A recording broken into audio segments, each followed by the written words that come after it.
సంఘం ఉపవాస ప్రార్థన నిమిత్తమై చేరవడానికి సహాయపడ్డారు. వందనాలు చెల్లిస్తూ ఉన్నాం. ఉపవాస ప్రార్థనని ప్రభా రాత్రి నుంచి రాత్రి నుంచి ఉదయకాలానికి మార్చుకోవడానికి సహాయపడ్డారు. వందనాలు. సాగలు మా ప్రియుడి మట్టి కూడా మేము స్థిస్తూ ఉన్నాం ప్రభా. మరి వందనాలు. నూతన దినము విధంగా సంఘంగా మరొకసారి చేరి ప్రార్థించుటకు, మీ సన్నిధిలో కనిపెట్టుటకు, మీ సన్నిధిలో మా అక్కరలు, మా అవసరతలు మేము మరి మీరు ఏదైతే గురిని మా కొరకు ఉద్దేశించినారో దాన్ని చేరుట కొరకు మేము సిద్ధపడటకు, బలపరచబడటకు, మమ్మల్ని చక్కబరుచుకున్నటకు మీరు మాకు అనుగ్రహిస్తూ వచ్చిన ఈ ప్రార్థన విన్నపములు మరి వేడుకొండ కొరకైనా మీకు తెలియజేయట కొరకైనా ఈ సమయం పొందుకున్నారు. దగ్గర తండ్రి మిమ్మల్ని స్థిస్తూ ఉన్నాం. పరిచయం దీవించండి, అధ్యక్ష వహించండి, మిమ్మల్ని ఆకాశం దయచేయండి, నిష్పేత నిందాసుని మరి మరుగుపరిచి నీ ప్రేయలు ఆత్మీయ క్షమాభివృద్ధి కొరకై బలపరిచి మీరు వాడుతున్నాను. ప్రార్థన చేస్తూ సమయము మేలుకరమైనదిగా, ఆస్వాదకరమైనదిగా, దీవెనకరమైనదిగా, కట్టబడి కొరకైనటువంటిదిగా, స్థిరపరచబడి కొరకైనటువంటిదిగా, బలపరచబడి కొరకైనటువంటిదిగా, నెరుగుడు కొరకైనటువంటిదిగా ప్రభు మనస్సు నెరిగి మా జీవితంలో పునఃప్రతిష్ఠించుకోవడం కొరకైనటువంటిదిగా మీరు ఉంచమని వేడుకుంటా ఉన్నాం. వందనాలు చెల్లించి క్రీస్తు యేసుక్రీస్తు వారి అతి శ్రేష్టమైన మహిమ కలిగిన పరిశుద్ధ నామంలో స్తుతించి ఇంకెవరైనా ఏర్పాట్లను వారిని తోడుకొని రండి, నడిపించండి.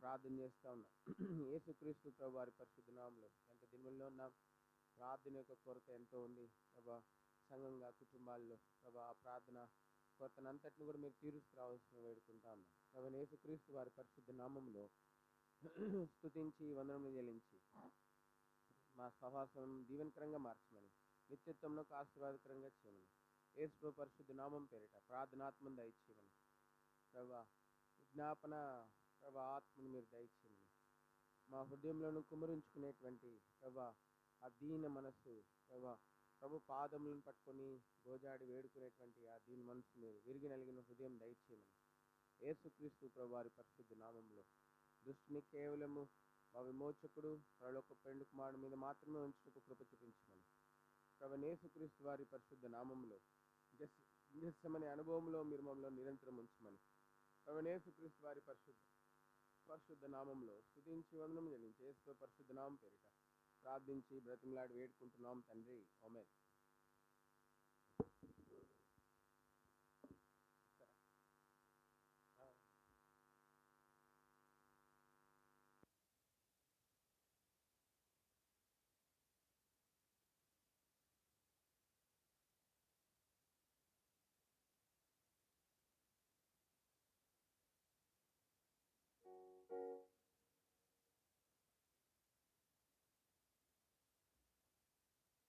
సియోను రాజు వచ్చును, మదిని సిద్ధపడనే పాట.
మీ తనువుల్ శుద్ధి చేయుడి మీ రాజు కోరకే సియోను రాజు వచ్చును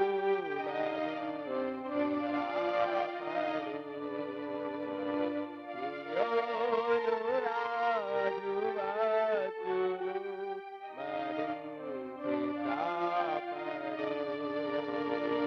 రాజుల రాజు ఆయనే ప్రభుల ప్రభు ఆయనే రాజుల రాజు ఆయనే ప్రభుల ప్రభు ఆయనే న్యాయవంతుడు ఆయనే మహాత్ముడైన దేవుడు న్యాయవంతుడు ఆయనే మహాత్ముడైన దేవుడు సదా రాజం వాయానది ఆనందముందుడి సదా రాజం వాయానది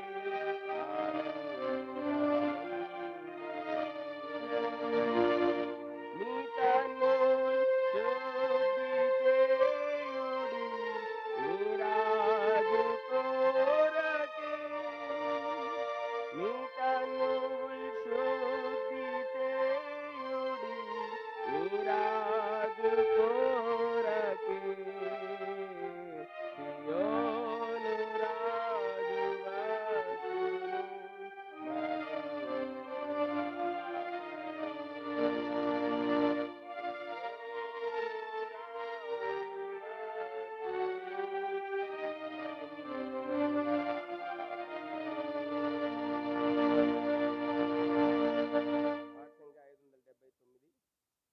579 568 కరుణించుము నా యేసువా కనికరమంద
ఐశ్వర్యుడా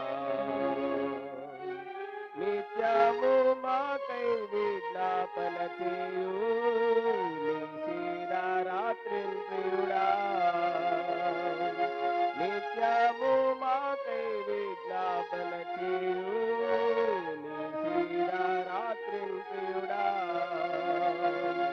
ప్రేమా పితా నేడు మీ ఎదుట ప్రార్థించి ప్రియుల ప్రార్థన ప్రేమా పితా నేడు మీ ఎదుట ప్రార్థించి ప్రియుల ప్రార్థన కరుణించుము నా యేసువా కనికరమందైశ్వర్యుడా ప్రేమగల్లు నేనెలుగెత్తి మొరబెట్టు ప్రార్థనకు చెవియొగ్గుమా ప్రేమగల్లు నేనెలుగెత్తి మొరబెట్టు ప్రార్థనకు చెవియొగ్గుమా మా బంధు జనులు మా తల్లిదండ్రులు మా ప్రియులు నశించుట మా బంధు జనులు మా తల్లిదండ్రులు సహించుట చూచి సహింపాక కన్నీటితోటి మా ప్రార్థన వినుమా చూచి సహింపాక కన్నీటితోటి మా ప్రార్థన వినుమా కరుణించుము నా యేసువా కనికరమందైశ్వరుడా రేయింబగళ్ళు నేనెలుగెత్తి మొరబెట్టు ప్రార్థనకు చెవియొగ్గుమా రేయింబగళ్ళు నేనెలుగెత్తి మొరబెట్టు ప్రార్థనకు చెవియొగ్గుమా నినివే పట్టణ దుర్గతిని చూచి కరుణించి కాపాడితివే నినివే పట్టణ దుర్గతిని చూచి కరుణించి కాపాడితివే యోనా మొరకొసగిన ఆలోచన నా కొసగా నా పీడ మనవి వినుమా యోనా మొరకొసగిన ఆలోచన నా కొసగా నా పీడ మనవి వినుమా కరుణించుము నా యేసువా కనికరమందైశ్వరుడా రేయింబగళ్ళు నేనెలుగెత్తి మొరబెట్టు ప్రార్థనకు చెవియొగ్గుమా రేయింబగళ్ళు నేనెలుగెత్తి మొరబెట్టు ప్రార్థనకు చెవియొగ్గుమా శ్రమలెన్నో సహించి రక్షించితివే ఇవి అన్నీ వ్యర్థమౌనా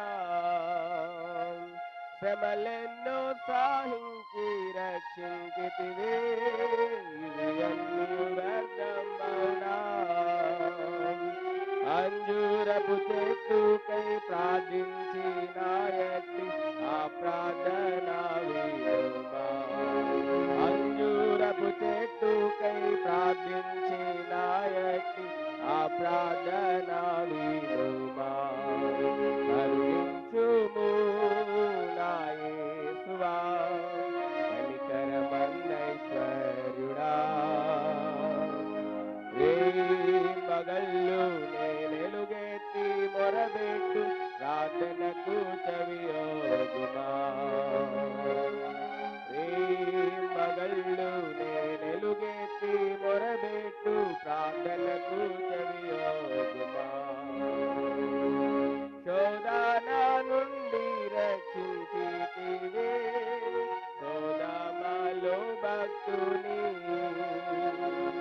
శోధన నుండి రక్షించితివే సోదమలో భక్తుని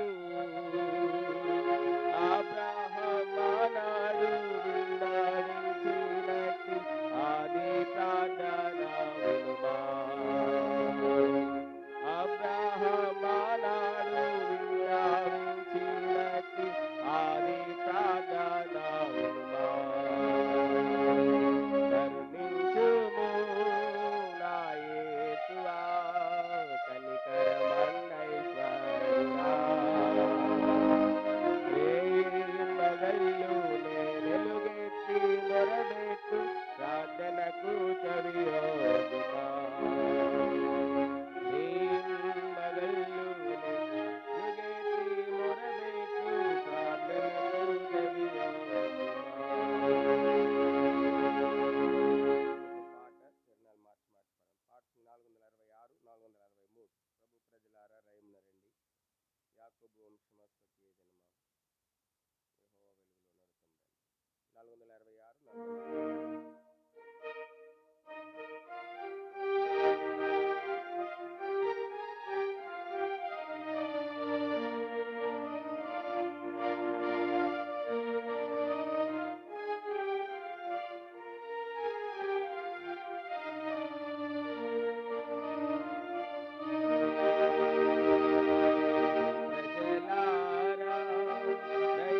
466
మొదలై జనులు నలుగిడి వత్తురు. ప్రభు ప్రజలారా దయమున రండి, యాకోబు వంశమా, ప్రియ జనమా, యెహోవా వెలుగులో రథము రండి, యెహోవా వెలుగులో రథము రండి. కమనీయంబగు కలకని యాకోబు, కమనీయంబగు కలకని యాకోబు, గాంచెను నీచెదై భూమి నుండి దివికి, గాంచెను నీచెదై భూమి నుండి దివికి, నిలువగు యెహోవా దానికి పైగా బేతేలేది కాదన్నెను. నిలువగు యెహోవా దానికి పైగా బేతేలేది కాదన్నెను. ప్రజలారా ప్రయమున రండి, యాకోబు వంశమా, స్వకీయ జనమా, యెహోవా వెలుగులో రథము రండి, యెహోవా వెలుగులో రండి. దేవుని మందిరం ప్రత్యక్షతలు, దేవుని మందిరం ప్రత్యక్షతలు, సజీవ సంఘంగా మందున నింపెను, సజీవ సంఘంగా మందున నింపెను. సత్యములకు నిధి ఆధారమును, స్తంభముగానై స్థిరముగా నుండెను.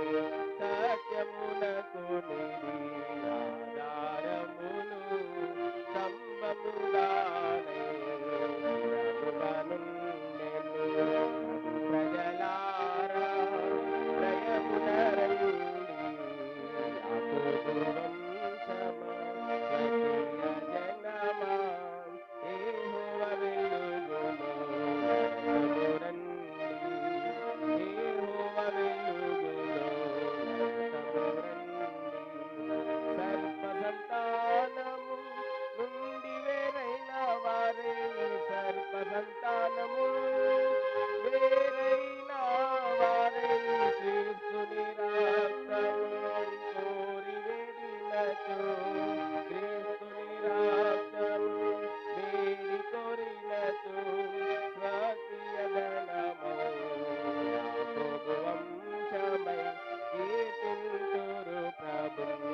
హల్లెలూయా. స్వకీయ ధనమౌ యాకోబు వంశమై కీర్తింతురు ప్రభువు. హల్లెలూయా. ప్రభు ప్రజలారా దయమున రండి, వంశమా, స్వకీయ జనమా, యెహోవా వెలుగులో రథము రండి, యెహోవా వెలుగులో రథము రండి.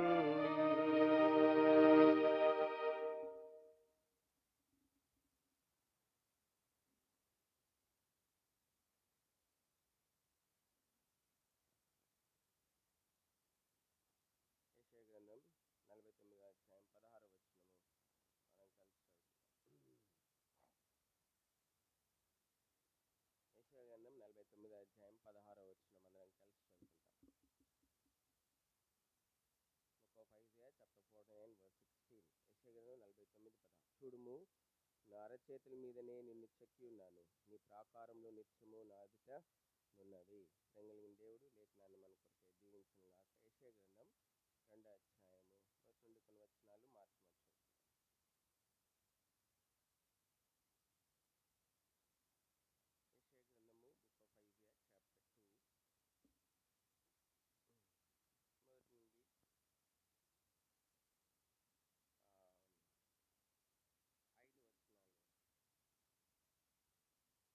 9 వచనాలు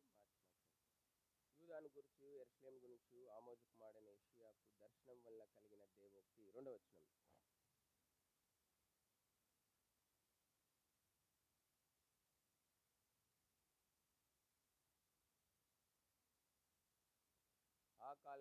సియోనులో నుండి ధర్మశాస్త్రము, యెరూషలేము నుండి యెహోవా వాక్కు బయలువెళ్ళును. జనములు గుంపులు గుంపులుగా వచ్చి యాకోబు దేవుని మందిరమునకు, యెహోవా పర్వతమునకు మనం వెలుదుము రండి. ఆయన తన మార్గముల విషయమై మనకు బోధించును. మనం ఆయన త్రోవల్లో నడుతుము అని చెప్పుకొందురు. 4.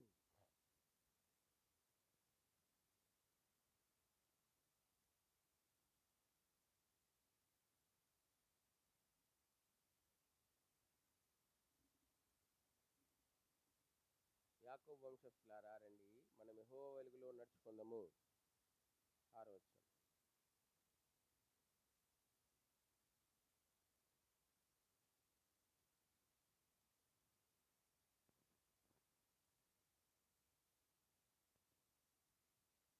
వారి దేశం వెండి బంగారంతో నిండి ఉన్నది, వారి ఆస్తి సాంపాద్యమునకు మితి లేదు. వారి దేశము గుర్రములతో నిండి ఉన్నది,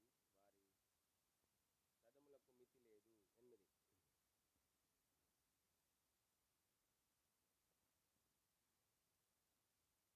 అల్పులు అణగదొక్కబడదురు, గనులు తగ్గింపబడదురు. కాబట్టి వారిని క్షమింపకము. ప్రేమ కలిగిన దేవుడు ఈ లేఖనాన్ని మన కొరకై ఆశ్రయించిన ప్రభు సాయం కొరకై ప్రార్థన చేస్తాం.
దేవుడు తన అరచేతుల్లో మనల్ని చెక్కున్నాడు. తన అరచేతుల్లో చెక్కుకున్నటువంటి ప్రజలను ఇప్పుడు ప్రభు ఏం చేస్తున్నాడంటే, మరి దేవుని మందిరానికి వారిని ఆహ్వానిస్తూ ఉన్నాడు.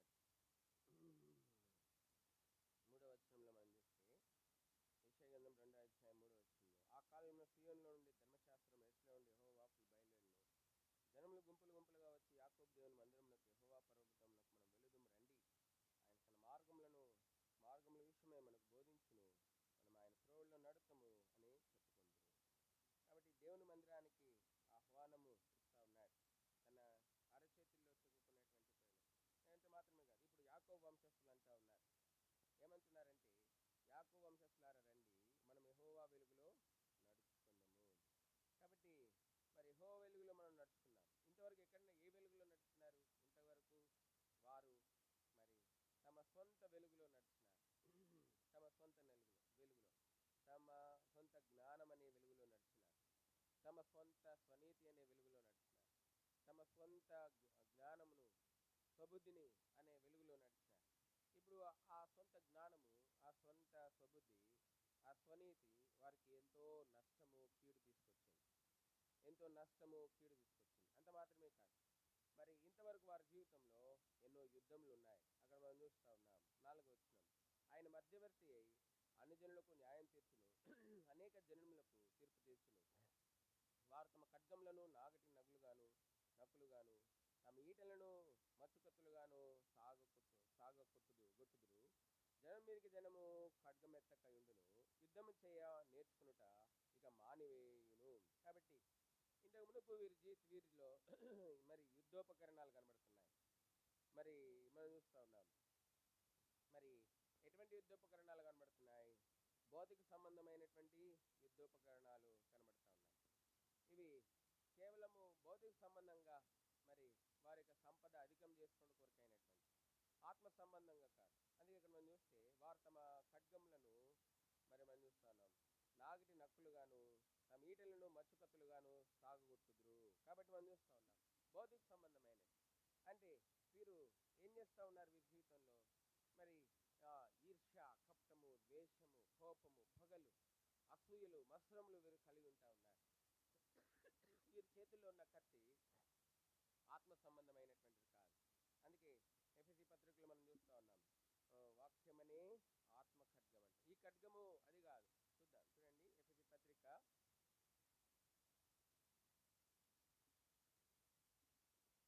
కాబట్టి ఇప్పుడు వీరు మరి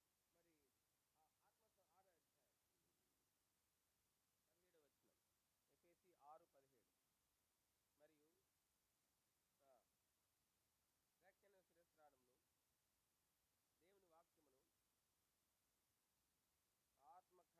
కాబట్టి దేవుని వాక్యం అనే ఆత్మ ఖడ్గం కాదు వీరి దగ్గర ఉన్నది.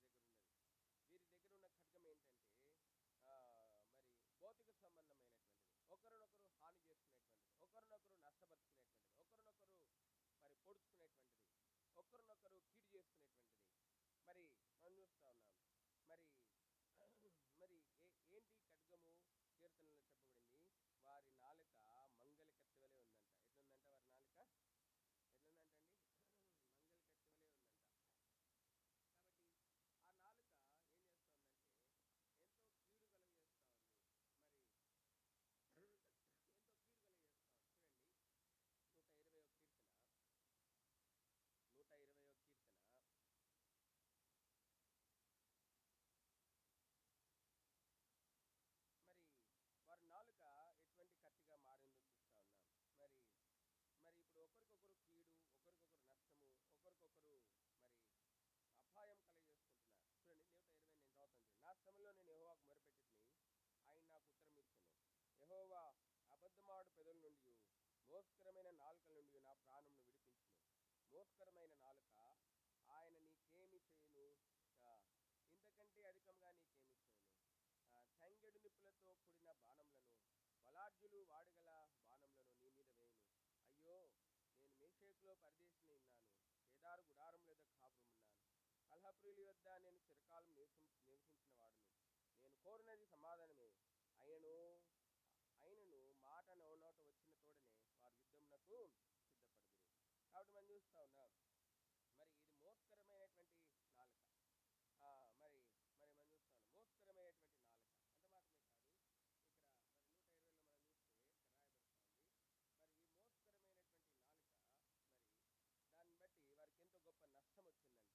ఈ మోసకరమైన నాలుక ఒక మరి ఆయుధముగా మారింది. చూడండి కీర్తనలు 12లో కూడా ఈ నాలుకని గురించి, నోటిని గురించి కొన్ని మాటలు ఉన్నాయి. కీర్తనలు 12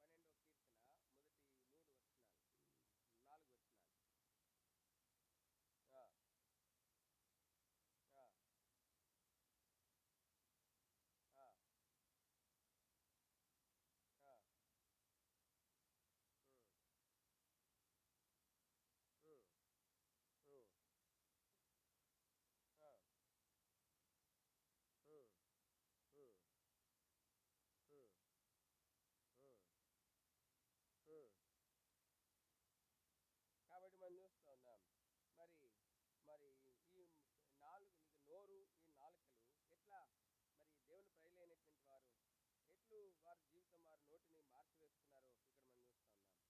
వారి ఇంకా ఇచ్చకంలాడేటువంటి పెదవులు కలిగినటువంటి వారుగా ఉంటా ఉన్నారు.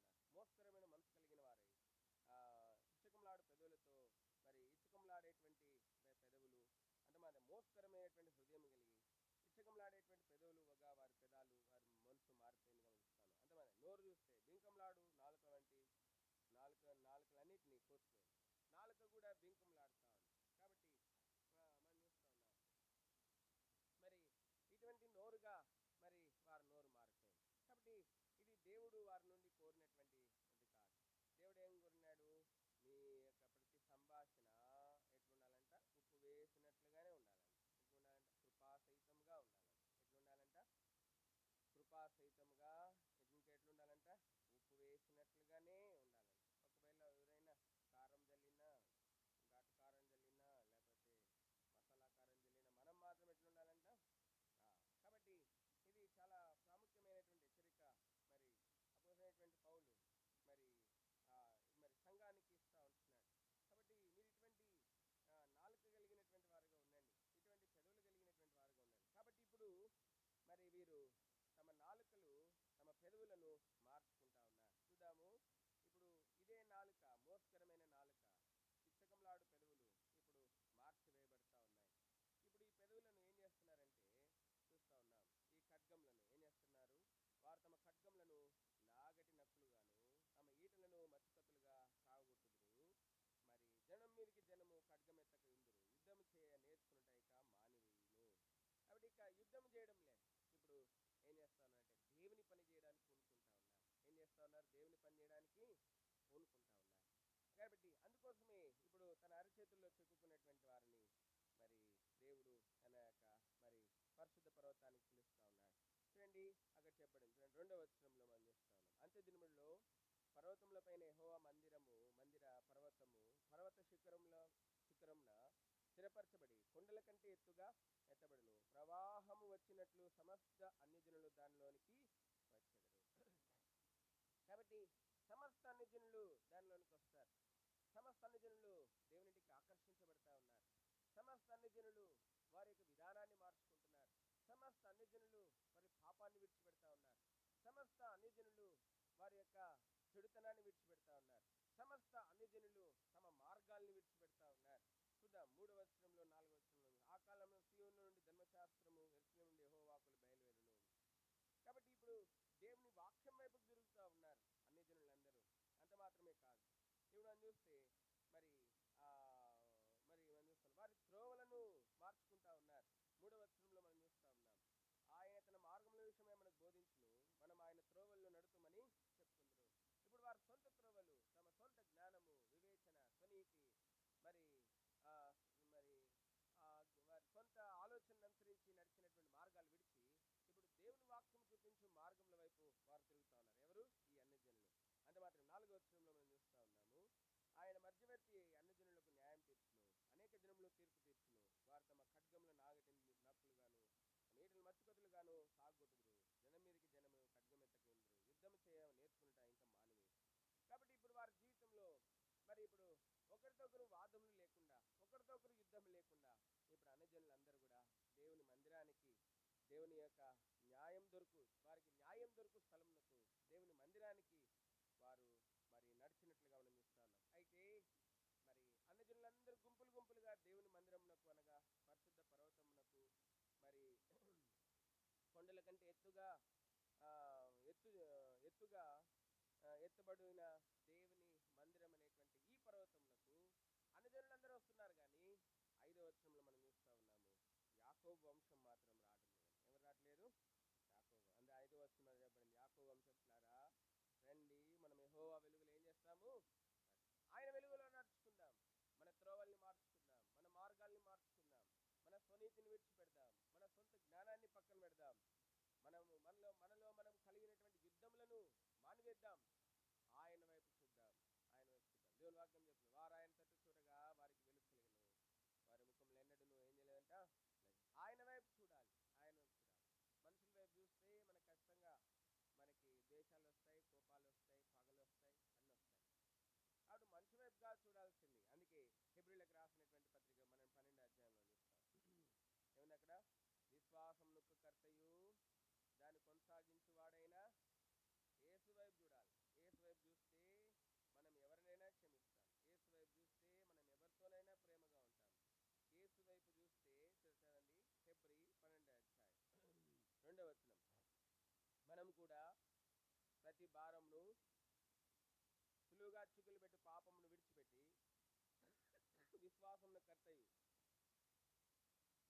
దాన్ని కొనసాగించువాడైన యేసు వైపు చూచుచు మన ఎదుట ఉంచబడిన పందెంలో ఓపికతో పరిగెత్తుదుము. ఆయన తన ఎదుట ఉంచబడిన ఆనందం కొరకై అవమానం నిర్లక్ష్య పెట్టి సిలువను సహించి ఆయన వైపు చూస్తే మరి మనం చూస్తున్నాం. ఆయన వైపు చూస్తే ఎవరైనా క్షమించగలం. ఆయన వైపు చూస్తే ఎవరితోనైనా ప్రేమగా ఉండగలం.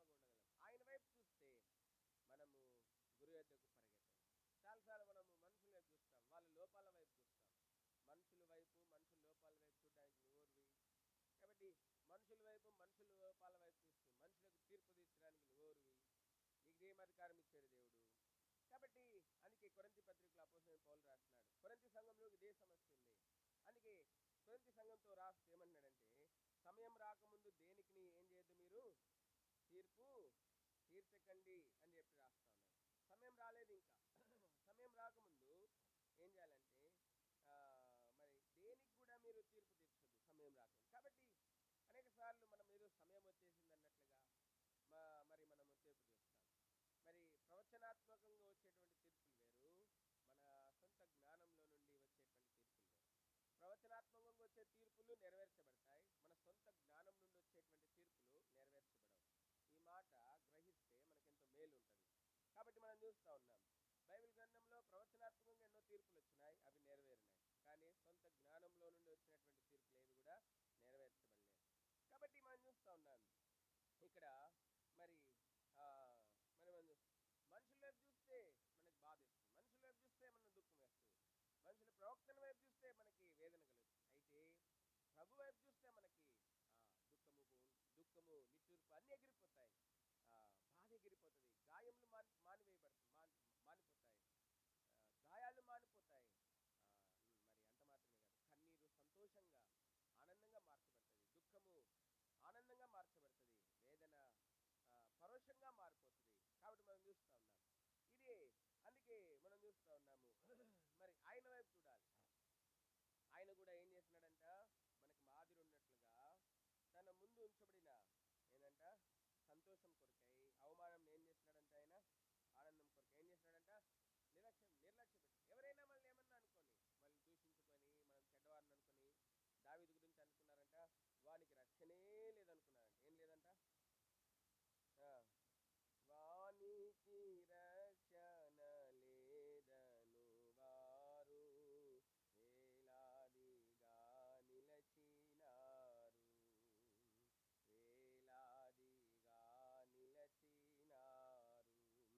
ప్రణుతింతుము మా యెహోవా పరిపూర్ణ మహిమా ప్రభావా, ప్రబలన్ని రక్షణ మా విభవా, ప్రబలన్ని రక్షణ మా విభవా.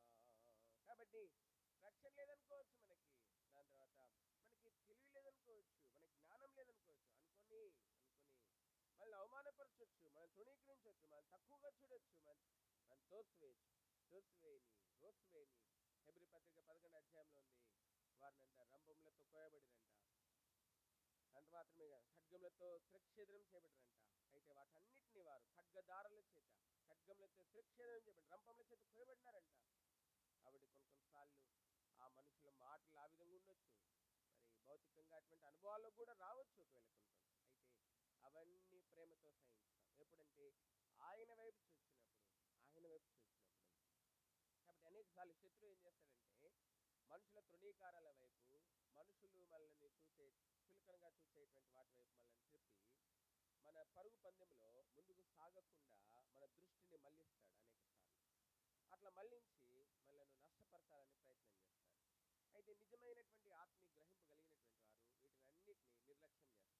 కాబట్టి అందుకే చెప్పబడింది హెబ్రీ 12లో మనం చెప్తా ఉంది, ఆయన తన ఎదుట ఉంచబడిన ఆనందం చేసినాడంట? నిర్లక్ష్య పెట్టి సిలువను సహించి దేవుని సింహాసనం యొక్క కుడి పార్శ్వంలో ఏం చేసినాడంట? అవమానం నిర్లక్ష్యం చేసినాడు. మనం కొంత ఒకళ్ళు ఎవరైనా తిట్టారనుకోండి, ఇంకా మనల్ని మనం కూడా తిడతాం. ఎవరైనా మళ్ళీ అవమానపరిచారనుకో మనం కూడా అవమానపరుస్తాం. ఎవరైనా మళ్ళీ కీడు చేశారనుకో మనం కూడా కీడు చేస్తాం. ఇంకా మళ్ళీ ఏముంది దైవత్వం? మనం ఇంకా దైవత్వం ఏం సంపాదించుకున్నాం? ఎవరైనా మనతో తృణీకరంగా మాట్లాడేది అనుకోండి, మనం కూడా తృణీకరంగా మాట్లాడతాం. సహించలేము. కాబట్టి అందుకే ప్రభు అంటున్నాడు, యాకోబు వంశస్థులారా రండి, నా చేతుల్లో చెక్కుకున్న వారులారా, నా గుణాశయములను ప్రచురం చేసేటువంటి వారులారా, నేను ఎన్నుకున్నా, నేను కోరుకున్నా, నేను కొనుక్కున్నా, నేను ప్రతిష్ఠించిన, నేను స్థాపించిన, నా రూపమునకు చెక్కుట్టు కొరకే ఏర్పరచుకుని నాలో అంటగట్టినటువంటి వాళ్ళారా రండి. మరి ఎక్కడికి రావాలి మీరు? ఎక్కడికంటే మరి దేవుని మందిరానికి రండి. ఎక్కడికి రావాలంటే మీరు 2వ వచనంలో 2:2లో మనం చూస్తా ఉన్నాం, యెహోవా మందిర పర్వతము పర్వత శిఖరమున స్థిరపరచబడి కొండల కంటే ఎత్తుగా ఎత్తబడును. కాబట్టి యెహోవా పర్వతమునకు రండి, దేవుని మందిరానికి రండి. అక్కడ మనము మీ జీవితంలో బాగు చేసుకోండి. దేవుని వైపు చూడండి, దేవుని వైపు చూడండి. ఎందుకంటే మీకంటే ముందుగా అన్యజనులు మరి వారు దేవుని చేత మేలులు, దీవెనలను, ఆశీర్వాదములను పొందుతున్నారు. అయితే మీరు రండి, మీరు యాకోబు వంశస్థులారా మీరు రండి. ఇప్పుడు పురాతన కాలంలో నేను మిమ్మల్ని ఏర్పరచుకున్నాను. జగత్తు పునాది వేయబడక ముందు మిమ్మల్ని ఏర్పరచుకున్నాను. ప్రేమ చేత ఏర్పరచుకున్నాను. మీ విషయంలో దీర్ఘశాంతం వహించాను, మిమ్మల్ని సహించాను, మీ పాపములను సహించాను, మీ కీళ్లను సహించాను, మీ తిరుగుబాటును సహించాను, అన్నిటినీ సహించాను. అయితే మీరు రండి. కాబట్టి ప్రభు ఆహ్వానిస్తూ ఉంటున్నాడు. అయితే మరి ప్రభు ఆహ్వానిస్తున్నాడు. ఏ స్థితిలో ఉన్నారు వీరు? ప్రభు వీరిని ఆహ్వానించినప్పుడు, ప్రభు వీరిని పర్వతంలోకి ఆహ్వానించినప్పుడు వీరు ఏ స్థితిలో ఉన్నారంటే చూద్దాం. చూడండి 2వ అధ్యాయము 6, 7, 8, 9 వచనాలు. నేను ఒకటి చదువుతాను, మీరు ఒకటి చదువుతాను. యాకోబు వంశస్థము ఈ జనము తూర్పు నుండిన జనుల సంప్రదాయంతో నిండుకుని ఉన్నారు. వారు ఫిలిస్తీన్ల వలె మంత్ర ప్రయోగం చేయుదురు, అన్యులతో సహవాసం చేయుదురు గనుక నీవు వారిని విసర్జించి ఉన్నావు. 7వ వచనం,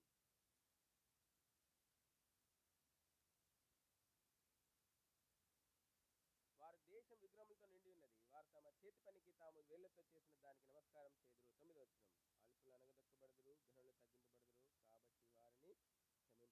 కాబట్టి ఇక్కడ మనం చూస్తూ ఉన్నాం, ఇక్కడ మరి యాకోబు వంశస్థులైనటువంటి వారు మరి దేవుడు ఎందుకు ఆహ్వానిస్తున్నారు? తిరిగి వారిని కరుణించడానికి, తిరిగి వారిని కట్టడానికి, తిరిగి వారిని సమకూర్చడానికి ప్రభు వారిని ఆహ్వానిస్తున్నాడు. కారణం ఏంటి అంటే వీరు విసర్జించబడిన స్థితిలో ఉన్నారు. ఏ స్థితిలో ఉన్నారు వీళ్ళు? విసర్జించబడిన స్థితిలో. కారణం ఏంటి? దేవుని చేత విసర్జించబడినట్టు, పరిశుద్ధ దేవుని చేత విసర్జించబడడానికి కారణం ఏంటి? వీరంట అన్యజనుల యొక్క సాంప్రదాయములతో నిండి ఉన్నారంట. మరి వారు ఫిలిస్తీన్ల వలె మంత్ర ప్రయోగం ఉందంట వీరిలో. ఏముందంటే యాకోబు వంశస్థులు ఏముంది? మరి అన్యజనుల యొక్క సాంప్రదాయాలు ఉన్నాయంట, ఫిలిస్తీన్ల యొక్క మంత్ర ప్రయోగం ఉందంట. అంత మాత్రమే కాదు, అన్యులతో సహవాసము ఉందంట వీరికి. అన్యులతో సహవాసం ఉందంట. కాబట్టి అన్యులతో సహవాసం, 3 రకాలైనటువంటి నేరములు ఇక్కడ మనం చూస్తూ ఉన్నాం: సాంప్రదాయములు, మంత్రము, అన్యుల సహవాసం. అందుచేత వీరు విసర్జించబడి ఉన్నారు. నీలో కూడా ఏమైనా అన్య ఆచారము లేకపోతే అన్య పద్ధతి ఏదైనా నీ జీవితంలో ఉంటే ప్రభు దగ్గర తీసివేసుకొని ప్రభు పర్వతం మీదకి వచ్చినాం ప్రార్థన చేయడానికి. ప్రార్థన చేద్దాం. విసర్జించబడినటువంటి మనము ఇశ్రాయేలీలు ఎందుకే, యాకోబు వంశం ఎందుకే విసర్జించబడ్డారు? అయితే మరి అంత మాత్రమే కాదు, వీరిలో ఇంకా పాపం ఉంది. ఏముందంట? వారి దేశం వెండి భాగంతో నిండి ఉన్నది, వారి ఆస్తి సాంపాద్యములకు మితి లేదు. 3 రకాలైనటువంటి మరి మనం చూస్తూ ఉన్నాం ఇక్కడ. మరి వారి యొక్క ఆధారములను మనం చూస్తూ ఉన్నాం. ఎవరు? యాకోబు వంశం యొక్క ఆధారం మనం చూస్తాం. వారి దేశం వెండి భాగాలతో నిండి ఉన్నది, వారి ఆస్తి సంపాదన మితి లేదు, వారి దేశం గుర్రములతో నిండి ఉన్నది, బంగారంతో నిండి ఉన్నది, గుర్రములతో నిండి ఉన్నది. అంత మాత్రమే కాదు, 8వ వచనం, వారి దేశము విగ్రహములతో నిండి ఉన్నది, కాబట్టి వారు తమ తమ చేతి పనికి తాము వేళ్లతో చేసిన దాన్ని నమస్కారం చేదురు. కాబట్టి మనం చూస్తూ ఉన్నాం, నిండి ఉన్నది. దేంతో నిండి ఉంది? బంగారముతో, గుర్రములతో, దాని తర్వాత విగ్రహములతో నిండి ఉంది. కాబట్టి వీరు వీటిని ఆధారం చేసుకున్నారు, ధనమును, మహిళలకు సంబంధమైన వాటిని. దాని తర్వాత మనం చూస్తే ఇవి వారికి విగ్రహములుగా మారిపోతూ వచ్చుంటున్నాయి. వారి విగ్రహం, వారి చేతి పనులే వారి విగ్రహాలు. ఈ దినాలు అందుకే ఎవరికి టైం లేదు దేవుని మందిరానికి రావడానికి, ప్రార్థన చేయడానికి, దేవుని సన్నిధిలో సమయం గడపడానికి. They are busy with their work. మరి అందుకే అపోసైనటువంటి పౌలు రాస్తే ఉన్నాడు, అందరూ తమ సొంత కార్యములే చూసుకుంటున్నారు కానీ క్రీస్తు కార్యములను ఏం చేయరంట వారు చూడరు. ఫిలిప్పీలకు రాసినటువంటి పత్రిక చూడండి 2వ అధ్యాయం చూడండి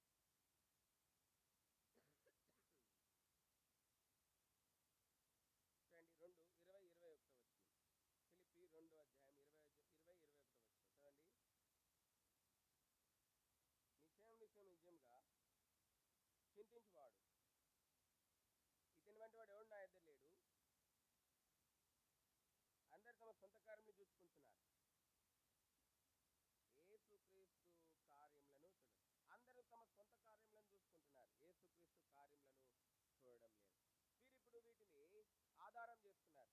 ఏంటి? బంగారమును, గుర్రములను, విగ్రహములను ఆధారం చేస్తున్నారు. వీటిని ఆధారం చేసుకున్నట ద్వారా వీరి జీవితంలో ఎంతో వారిలో అపవిత్రత వచ్చేసింది. ఎంత అపవిత్రత వచ్చేసిందంటే వీరిలో ఇప్పుడు దైవ స్వభావం కనబడటం లేదు.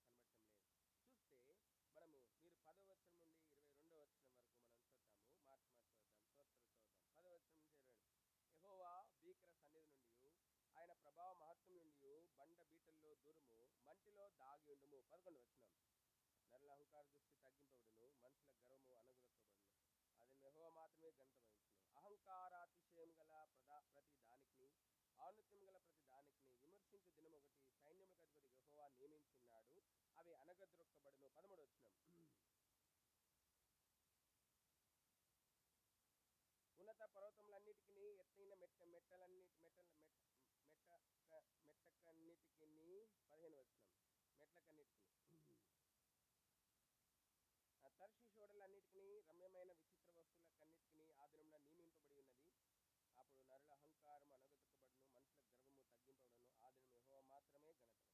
విగ్రహములు బొత్తిగా నశించిపోవును. 19. యెహోవా భూమిని గజగజ వణికింప లేచినట్టు ఆయన భీకర సన్నిధిని, ఆయన ప్రభావ మహత్వం నుండి మనుషుల కొండల గుహల్లో దూరుదురు, నేల గొరియల్లో తేలి.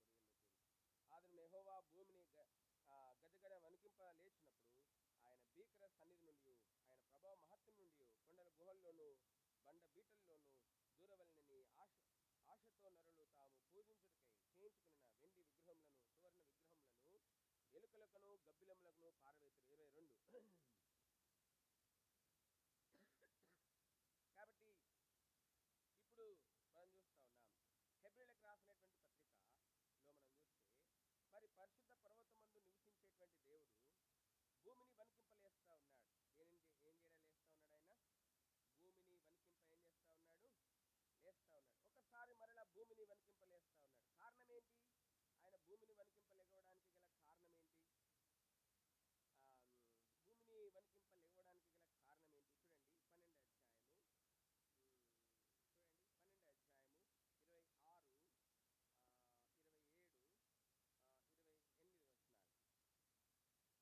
28 వచనాలు. అప్పుడు ఆయన శబ్దము భూమి చలింపజేసిన కానీ ఇప్పుడు ఇంకొకసారి భూమిని మాత్రమే గాక ఆకాశమును కూడా కంపింపజేతును. కాబట్టి ఆయన భూమిని ఆకాశంలోను కంపింపజేయలేస్తున్నాడు. చదండి. ఇంకొకసారి అను మాట, చెలింప చేయబడనివి నిలకడగా ఉండు నిమిత్తము అవి సృష్టించబడినవన్నట్లు చలింప చేయబడినవి బొత్తిగా తీసివేయబడినని అర్థమిస్తున్నాడు. కాబట్టి చలింప చేయబడినవని చలింప చేయబడేవి రెండు ఉన్నాయి. చెలింప చేయబడనివి స్థిరంగా ఉంటాయి, చెలింప చేయబడేవి రాలిపోతాయి. అందుకే ప్రభు భూమిని మరలా ఒకసారి ఆయన మరి చలింపజేస్తా ఉన్నాడు, మరి కంపింపజేస్తా ఉన్నాడు. భూమిని మాత్రమే కంపింపజేస్తా ఉన్నాడు, భూమిని ఆకాశంను కూడా కంపింపజేస్తాడు. కారణం ఏంటంటే చేయబడేవి, చలింప చేయబడనివి ఏంటో చూపించాలని ప్రభు అంటా ఉన్నాడు. కాబట్టి ఇప్పుడు యాకోబు వంశస్థులు చలింపజేయబడేవారుగా మారిపోయినారు. చలింప చేయబడని స్థితిలో నుండి చలింపజేయబడే స్థితిలోనికి వచ్చేస్తున్నారు. కారణం ఏమిటంటే వారు మరి పరిశుద్ధ పర్వతమందు నివసించు మరి యెహోవా దేవుని ఆధారం చేసుకోలేదు. వేటిని ఆధారం చేసుకున్నారు? బంగారమును, గుర్రములను, వారి పోత విగ్రహములను మరి వారు నిండుకొని ఉన్నారట, వాటిని ఆధారం చేసుకున్నారు. అందుకే ఇప్పుడు అవన్నీ కూడా చలింప చేయబడతా ఉన్నాయి. అందుకే మనం చూస్తా ఉన్నాం 28, 29. అందువలన చదండి, అందువలన మనం నిశ్చలమైన రాజ్యమును పొంది దైవ కృప కలిగి ఉందము. మనము ఆ కృప కలిగి వినే భయభక్తులతో దేవునికి ప్రీతికరమైన సేవ చేయదుము. ఏలయనగా మన దేవుడు దహించగ్ని ఉన్నాడు. ప్రభు అంటున్నాడు, నిశ్చలమైన రాజ్యమును పొందాలి మీరు. ఎవరు? యాకోబు వంశం. అన్ని జనులు పొందినారు నిశ్చలమైన రాజ్యాన్ని. వాళ్ళు ప్రవాహం వల్లే వస్తున్నారు. అన్ని జనులు యెషయా గ్రంథము 2వ అధ్యాయం. అన్ని జనులు వస్తా ఉన్నారు, ప్రవాహం వల్లే వస్తా ఉన్నారు. చూడండి 2వ అధ్యాయం 2వ వచనం. అంత్య దినములలో పర్వతముల పైన యెహోవా మందిర పర్వత శిఖరమున స్థిరపరచబడిన కొండల కంటే ఎత్తుగా ఎత్తబడును. ప్రవాహం వచ్చినట్లు సమస్త జనులు ప్రవాహం వల్లే దానిలోకి వస్తారు అంత్య దినాల్లో. అయితే దాంట్లో యాకోబు వంశం కనబడటం లేదు. ఎవరు కనపడటం లేదు? అన్ని జనుల్లో ఎవరు కనపడట్లేదు? యాకోబు వంశం కనబడటం లేదు. ఆరాధన చేస్తాం, ప్రభా ఇశ్రాయేల్తో సహపరులుగా మీరు మమ్మల్ని చేసినారు ప్రభా అని ఆరాధన చేస్తున్నారు. కానీ మరి వారు పెదవులతో ఆరాధిస్తున్నారు, కానీ హృదయంలో దూరంగా ఉన్నాయి. కారణం ఏమిటంటే వారు మరి ఈ పరిశుద్ధ దేవుణ్ణి ఆధారం చేసుకోవడం లేదు. వారు బంగారమును, వారు వాహనములను, మరి విగ్రహములను ఆధారం చేసుకుంటున్నారు. మరి మనం చూస్తూ ఉన్నాం. అందుకే దేవుడు ఇప్పుడు చలిస్తూ ఉన్నాం, మరి కంపింపజేస్తా ఉన్నాడు ఆకాశంను భూమిని ఆకాశంను కంపింపజేస్తాడు. కారణం ఏంటంటే చలింపబడేవి చలింపబడనివి ఆయన తీసివేయాలనుకుంటా ఉన్నాడు. చలింపబడనివి స్థిరపరచాలని, చలింప చేయబడేటువంటివి తీసివేయాలని ఆయన కంపింపజేస్తా ఉన్నాడు. ఎందుకు అంటే చలింప చేయబడేవి తీసివేసి చేయబడని వాటికి నిశ్చలమైన రాజ్యం ఇవ్వాలని కోరుతా ఉన్నాడు. ఏం రాజ్యం ఇవ్వాలని కోరుతా ఉన్నాడు? నిశ్చలమైనటువంటి రాజ్యం ఇవ్వాలని కోరుతా ఉన్నాడు. అందుకే ఇక్కడ అంటా ఉన్నాడు, దైవ కృప కలిగి ఉందము, నిశ్చలమైన రాజ్యమును పొంది దైవ కృప కలిగి ఉందము. ఆ కృప కలిగి వినయ భయభక్తులతో దేవునికి ఏం సేవ చేద్దామంట? వినయ భయభక్తులతో. ఇప్పుడు యాకోబు వంశస్థులలో ఈ వినయ భయభక్తులు కనబడటం లేదు. ఏం కనబడుతుంది? అహంకారం కలిగి కనబడుతుంది. ఏం కనబడుతోందండి? అహంకార దృష్టి కనబడతా ఉంది, గర్వం కనబడతా ఉంది. 11వ వచనం, యెషయా 2:11. నరుల అహంకార దృష్టి తగ్గింపబడును, మనుషుల గర్వం అణగదొక్కబడును. ఆ దినం యెహోవా మాత్రమే. కాబట్టి మనుషుల అహంకారము, గర్వం కనబడతా ఉంది. యాకోబుల అహంకారం, గర్వం కనబడతా ఉంది. ఎందుకు వచ్చింది ఈ అహంకారం, ఈ గర్వము? ఎందుకు వచ్చింది యాకోబులో? అన్నజనుల్లో లేదే ఈ దేవుని ప్రేరైనటువంటి వారిలో అహంకారం, గర్వం ఎందుకు వచ్చింది? తిమోతి రాసినటువంటి పత్రిక చూడండి. తిమోతి రాసినటువంటి పత్రిక 6వ అధ్యాయం 17వ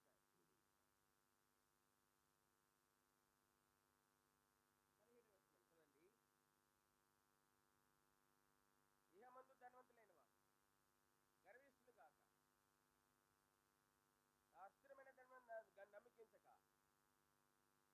సుఖంగా అనుభవించకు, సమస్తమైన ధారాళంగా అయితే దేవుని అంది నమ్మిక ఉంచడని ఆజ్ఞ. నమ్మిక దేనిలో? నువ్వు కట్టుకున్న ఇంటి మీదనా నమ్మిక? నమ్మిక దేనిలో? నువ్వు కొనుక్కున్న కారులోనా నీ నమ్మిక? నమ్మిక దేంట్లో? నువ్వు సంపాదించిన ధనం మీదనా నీ నమ్మిక? నమ్మిక దేంట్లో? నీ యొక్క బంధువర్గం మీదనా? నమ్మిక దేంట్లో? నీ వంశం మీదనా? మా వంశం ఇది, నీ వంశం మీద. నమ్మిక దేంట్లో? ఇప్పుడు యాకోబు వంశస్థులు గర్విష్ఠులు అయిపోయినారు, అహంకారులు అయిపోతా ఉన్నారు. అహంకారులు అయిపోయినారు. ఈ అహంకారులకి, ఈ గర్విష్ఠులకి దేవుడు నిశ్చలమైన రాజ్యాన్ని ఇవ్వలేడు. కాబట్టి ఇప్పుడు ప్రభు ఏమంటున్నాడంటే, ఓ యాకోబు వంశస్థులారా, మీరు రండి, మీ గర్వంను విడిచిపెట్టండి, మీ అహంకారంను విడిచిపెట్టండి. మీరు విడిచిపెట్టకపోతే ఒక దినం నేను నియమించినాను. ఏం దినం అంటే అది? యెషయా గ్రంథం 2వ అధ్యాయం 12వ వచనం. అహంకారాతిశయం గల ప్రతి దానికి, ఔన్నత్యం గల ప్రతి దానికి విమర్శించు దినమొకటి సైన్యములకు అధిపతిగా యెహోవా నియమించి ఉన్నాడు. అవి ఏం చేయబడతాయంట? అనగద్రొక్కబడను. ఏం అనగద్రొక్కబడతాయి? అహంకారం గలవి, గర్వం గలవి అనగదొక్కబడతాయి. యాకోబు వంశస్థులకు అహంకారం తగినది కాదు, యాకోబు వంశస్థులకు గర్వం తగినది కాదు. యాకోబు వంశస్థులారా, కాబట్టి ఉదయకాలం ప్రార్థన చేయడానికి వస్తున్నాం. ఎట్లా ఉంది మన మనస్సు? అందుకే కీర్తనకాడు అంటా ఉన్నాడు, 133వ కీర్తన చూడండి. 133వ కీర్తన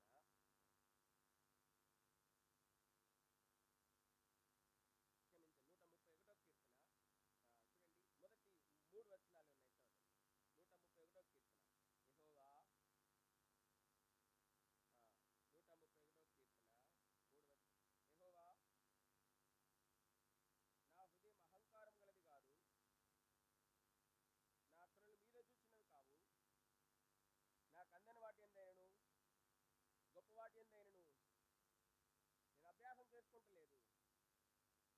నేను నా ప్రాణం నిమ్మలపరుచుకొని ఉన్నాను, సముదాయించుకుని ఉన్నాను. తనిపాలు పెడిచిన పిల్ల తన తల్లి యొద్ద ఉన్నట్లు చనిపాలు విడిచిన పిల్ల ఉన్నట్లు నా ప్రాణం నా యొద్ద ఉన్నది. ఇశ్రాయేలు, ఇది మొదలుకొని దావీదు అంటా ఉన్నాడు. పైన చూడండి, యాత్రా కీర్తన ఎవరిదంటే ఇది? దావీదు యాత్రా కీర్తన. దావీదు యాత్రా దినములలో మరి దావీదు యాత్రా దినములన్నిటిలో దావీదు అంటా ఉన్నాడు, యెహోవా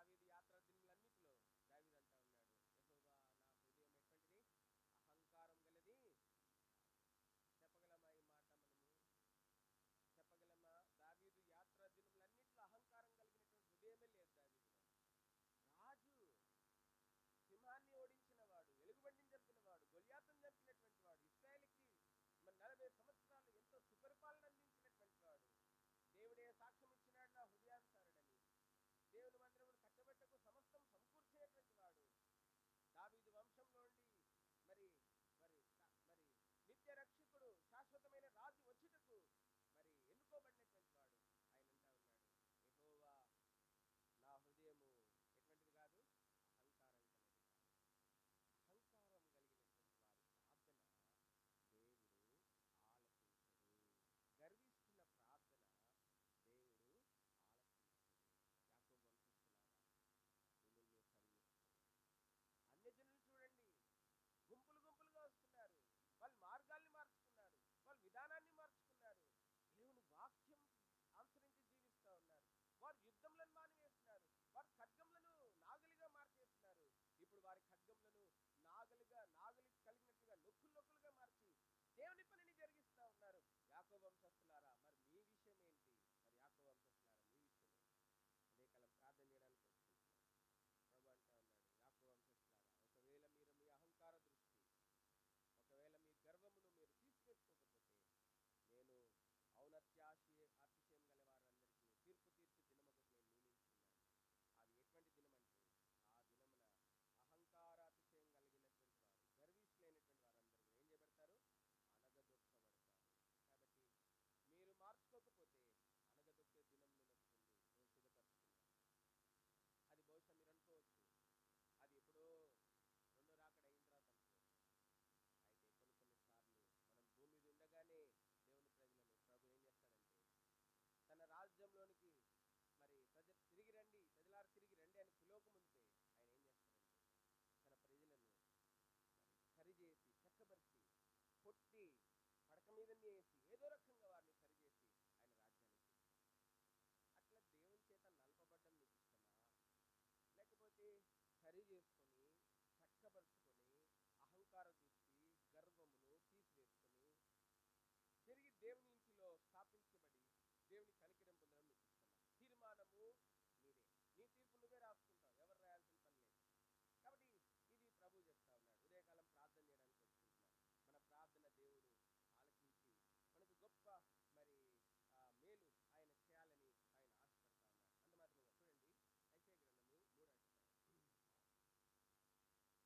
త్వరగా 5 నిమిషాల్లో ముగించుకుని మనము ప్రార్థనలోంచి ప్రవేశిస్తాం. మొదటి 8 వచనాలు. యెషయా గ్రంథము 3వ అధ్యాయము మొదటి 8 వచనాలు మార్చి మాట్లాడతాం. చూడండి, మనకు అవసరమైన భాగము 3 అధ్యాయాలు. యెషయా గ్రంథము 3వ అధ్యాయము మొదటి నుంచి. ఆలకించుడి, ప్రభువును సైన్యముల గల యెహోవా పోషణ దారమును, అన్నోదకముల ఆధారమును, పోషణమంతయును. 2వ వచనం.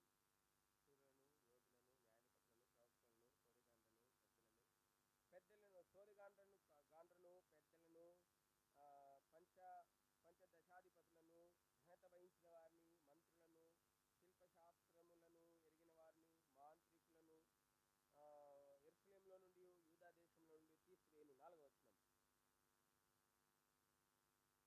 ఇక్కడ దేవుని యొక్క మహిమ గల దృష్టిని గురించి మనం చూస్తా ఉన్నాం. 5వ వచనం. ప్రజలలో ఒకడిట్లు మరి ఒక్కడట్లను, ప్రతివాడు తన పొరుగువానిని ఒత్తుడు చేయును.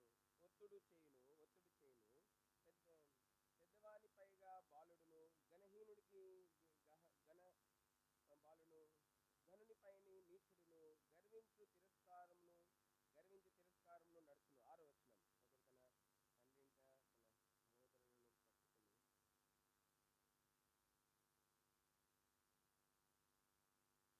ఇంట తన సహోదరులను పట్టుకుని అతడు ఆ దినమున కేక వేసి, నేను సంరక్షణ కర్తయునిగా ఉండునొల్లను, నా ఇంట ఆహారమేదీ లేదు, వస్త్రమేదీ లేదు, నన్ను జనాధిపతిగా నియమింపరాదనును. 8వ వచనం.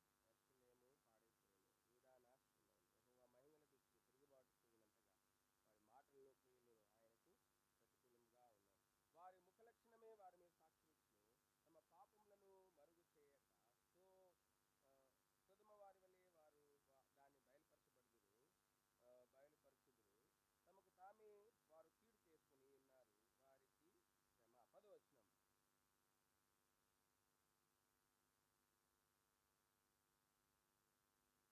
కాబట్టి దుష్టులకు శ్రమ, వారి క్రియల ఫలం వారికి కలుగును. 12వ వచనం.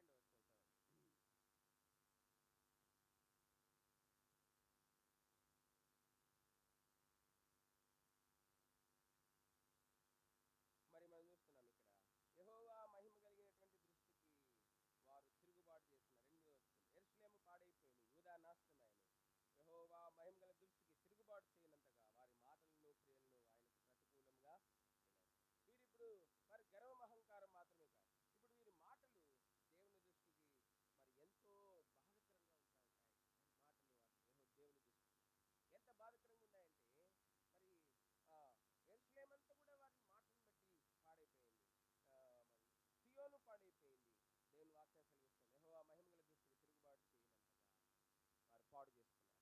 దేవుడు నష్టం తెచ్చుకున్నారు వారి మాటల ద్వారా. అందుకే దేవుని వాక్యం బైబిల్ చెప్తా ఉంది, మరి మత్తయి సువార్తలో మరి ఏంటంట, నీ నోటి మాటలను బట్టియే నీకేం జరుగుతుందంట, నీతిమంతుడు అని ఏం పొందుతామంట, తీర్పును పొందుతాం. మన నోటి మాటలు మరి అనేక సార్లు మన నోటి మాటలు దేవుని చిత్తానుసారంగా ఉండవు. మన నోటి మాటలు మరి ఎంతో నష్టం కలిగించేవిగా ఉంటాయి, కీడు కలిగించేవిగా ఉంటాయి, బాధ కలిగించేవిగా ఉంటాయి, నష్టపరిచేవిగా ఉంటాయి, ఇతరుల గురించి చెడ్డగా మాట్లాడేవిగా ఉంటాయి. కాబట్టి ఇటువంటి నోరు కలిగినటువంటి వారికి ప్రభు అంటా ఉన్నాడు, ఇటువంటి వారికంట ప్రభు అంటా ఉన్నాడు 3వ వచనంలో, 4వ వచనం, 3వ అధ్యాయం 4వ వచనం. బాలకులను వారికి అధిపతులుగా ఏం చేస్తాను, నేను నియమిస్తాను. బాలకులు అంటే ఆత్మీయ గ్రహింపు లేనటువంటి వారు. ఈ దినాల్లో మనం చూస్తే మరి ఆత్మీయ గ్రహింపు లేనటువంటి వారు, ఆత్మీయ పరిపక్వత లేనటువంటి వారు మరి ఈ దినాల్లో నాయకులుగా ఉన్నారు సంఘాల్లో. మనం చూస్తూ ఉన్నాం. మరి దానికి వయసుతో సంబంధం లేదు. కాబట్టి అందుకే కీర్తనకాడు అంటా ఉన్నాడు ఏమంటే, నా బోధకుల కంటే అధికమైన జ్ఞానం నాకు కలదు. చూడండి, కీర్తనలు 119, 99, 100 వచనం. నీ శాసనములు నేను ధ్యానించుచున్నాను, కావున నా బోధకులందరికంటే నాకు విశేష జ్ఞానం కలదు. నీ ఉపదేశం నేను లక్ష్యం చేస్తున్నాను, కాబట్టి మనం చూస్తాం, బోధకుల కంటే విశేష జ్ఞానము, వృద్ధుల కంటే విశేష జ్ఞానం ఉంది మరి కీర్తనకారుడికి. అందుకే దావీదు బాలుడైనప్పటికీ ఈ విశేషమైన జ్ఞానం పొందినాడు. ఎటువంటి జ్ఞానము? శత్రువుని ఓడించే జ్ఞానం ఉంది దావీదు దగ్గర. ఏం జ్ఞానం ఉంది దావీదు దగ్గర? శత్రువుని, రాజు దగ్గర లేదు శత్రువుని ఓడించే జ్ఞానం. శత్రువుని బంధించే జ్ఞానము రాజు దగ్గర లేదు. రాజు దగ్గర కత్తి ఉంది, శిరస్త్రాణం ఉంది, ఈట ఉంది, అన్నీ ఉన్నాయి, కానీ శత్రువుని ఓడించే జ్ఞానం లేదు రాజు దగ్గర. కానీ ఒకడున్నాడు, బాలుడు, అరణ్యంలో ఉన్నాడు, అడవిలో ఉన్నాడు, చిన్న మందని కాస్తున్నాడు. పెద్ద మంద కూడా కాదు దావీదు. ఎటువంటి మందంట? చిన్న మందని కాస్తా ఉన్నాడు. కానీ ఆ చిన్న మందని కాస్తున్నటువంటి వాడు ఆత్మీయ జీవితంలో స్థిరుడు, బలుడు, అంత మాత్రం దేవునికి ఇష్టడు, దేవుని హృదయానుసారుడు, శత్రు బలం అంతటిని అణచగలిగినటువంటి వాడు. కాబట్టి మనం చూస్తూ ఉన్నాం, తన నోటి మాటలు మేలుకరమైనవి, తన నోటి బోధ ఎంతో ఆశీర్వాదకరమైనది. అందుకే అంటా ఉన్నాడు సామెతలో, నా కుమారుడా రమ్ము, నేను నీకేం చేస్తాను, నేర్పిస్తాను. చూడండి, కీర్తనలు 34, కీర్తనలు 34, 11వ వచనం చదవండి. పిల్లలారా, మీరు వచ్చి నా మాట వినుడి,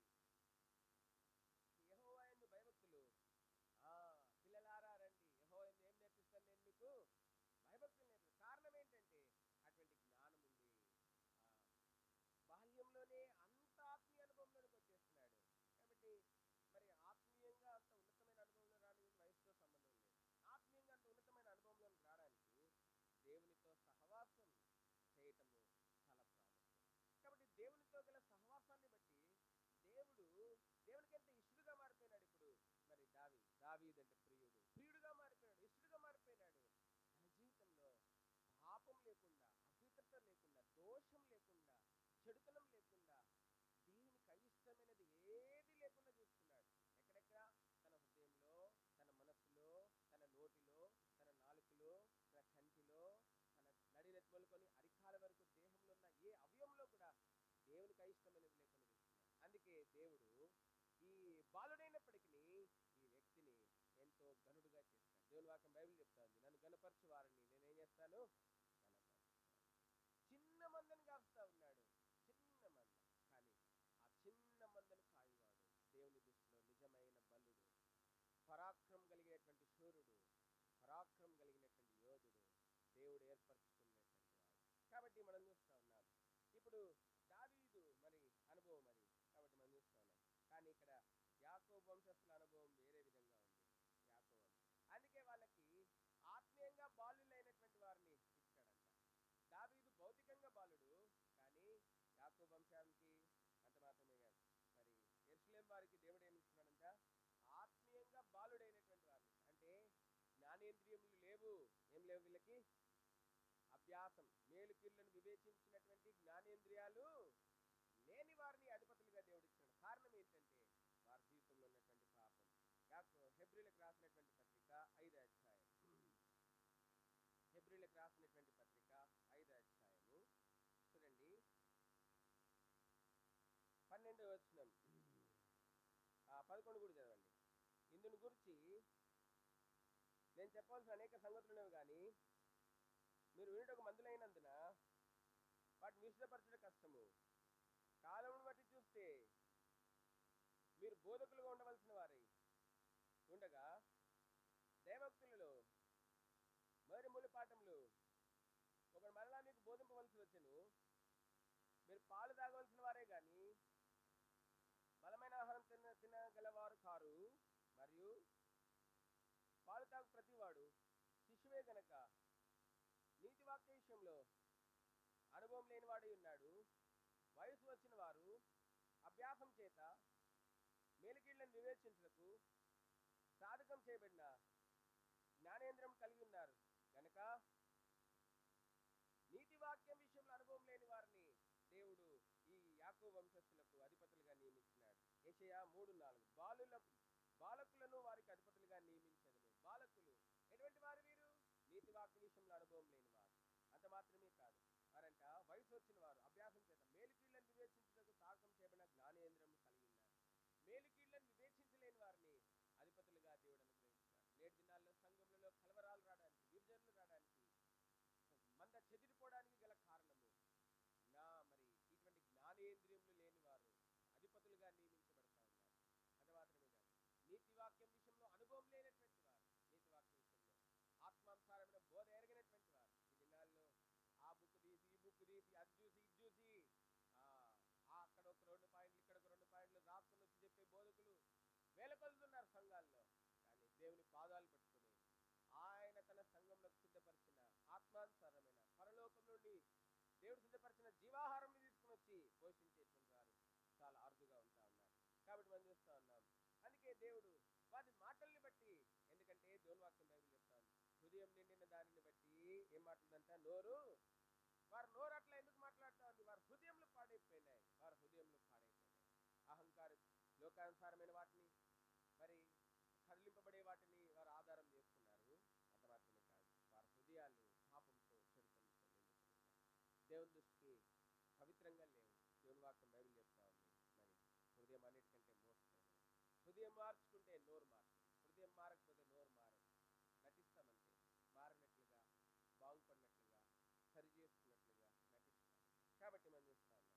అందుకే యెషయా గ్రంథం 3వ అధ్యాయంలో మనం చూస్తే అనుభవాలు మనం చూడవచ్చు.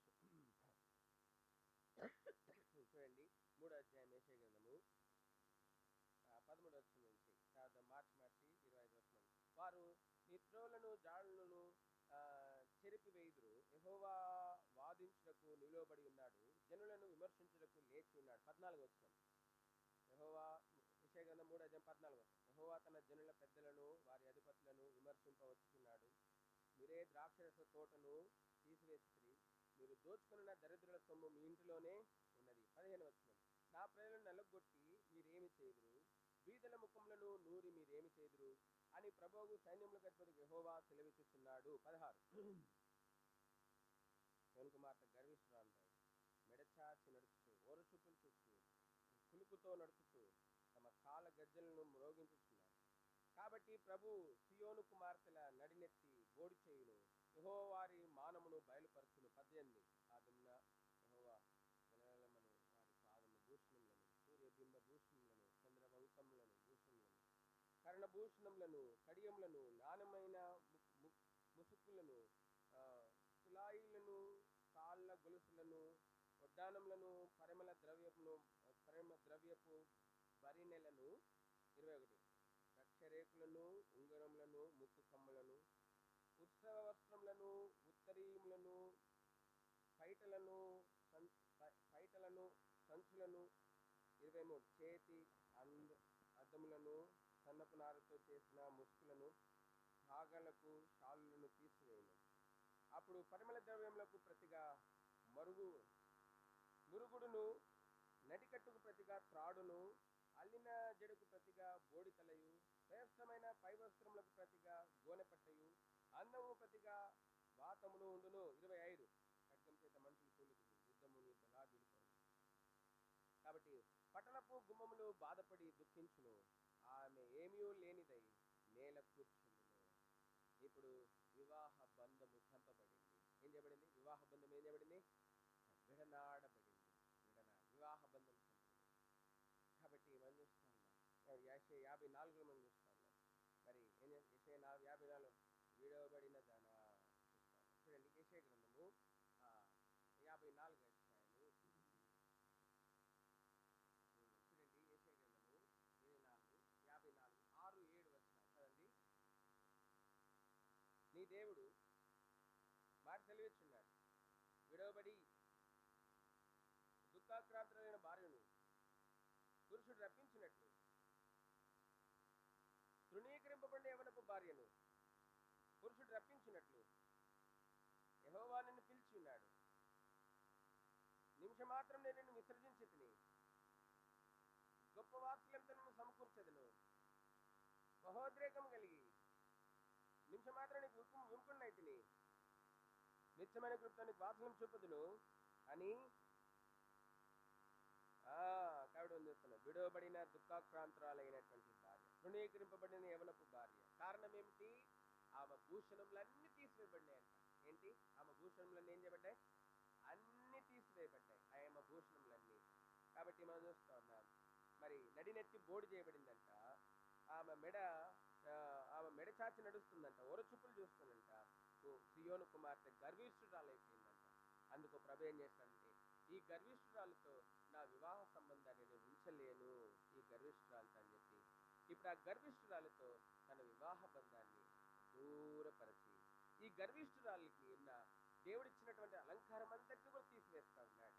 ఏంటంటే ఆయన తీసివేసిన అలంకారము, మరి ఆ దినం యెహోవా గలగలమను వారి పాదముల భూషణములను, సూర్యబింబ భూషణములను, చంద్రవంకల భూషణములను, కర్ణభూషణములను, కడియములను, నాణ్యమైన ముసుకులను, కలాయిలను, కాళ్ళ గొలుసులను, ఉద్దానములను, పరిమళ ద్రవ్యములను, బరినెలను, రక్షరేకులను, ఉంగరములను, ముక్కు కమ్ములను, ఉత్సవస్త్రములను, ఉత్తరీయములను, పైబట్టలను, సంచులను, చేతి అద్దములను, సన్నపు నారతో చేసిన ముసుకులను, పాగాలను, షాలులను తీసివేయును. అలంకారం అంతా పోగొట్టుకుంది. ఎవరు? యాకోబు వంశస్థురాలు, మరి ఆయన యొక్క పెండ్లి కుమార్తె. ఈ దినం సంఘము ఇంత హీన స్థితిలోనికి వచ్చింది. కారణం ఏంటి? మన గర్వమేనేమో, మన అహంకారమేనేమో, మన మాటలేనేమో, మన హృదయంలో ఉన్న అపవిత్రతేనేమో. మధ్యాహ్నం ప్రభు భాగంతో వచ్చింటున్నారు. రండి యాకోబు వంశస్థులారా, రండి. ఎక్కడ నడుచుకున్నాము? యెహోవా వెలుగు, వాక్య ప్రకారం నడుచుకున్నాం. అన్ని జనులు నేర్చుకున్నారు వాక్య ప్రకారం నడవడానికి. యాకోబు వంశస్థులారా, మీరు రండి. ఒకనాడు నా భార్యగా ఉండడం ప్రతిష్ఠించుకున్న వారులారా, ఒకనాడు మరి నేను మిమ్మల్ని ఎంత సహించినాను, మీ పాపములను క్షమించినాను, మిమ్మల్ని చేర్చుకున్నాను, నా ప్రజలుగా, నా సొత్తుగా, నా భార్యగా, నా వధువుగా నేను చేసుకుని ప్రశస్తమైనటువంటి మరి వస్త్రములను నేను మీకు ఇచ్చినాను, ప్రస్తుతమైన పరిశుద్ధ అలంకారం నేను మీకు ఇచ్చినాను.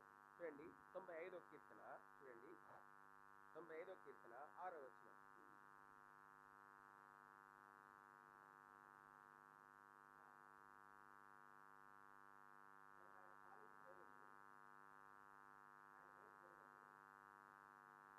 రండి నమస్కారం చేసి ఏం చేద్దాము, సాగిలి పడతాం. 29వ కీర్తన ఎట్లా నమస్కారం చేసి సాగిలి పడాలి, 2వ వచనం చదవండి.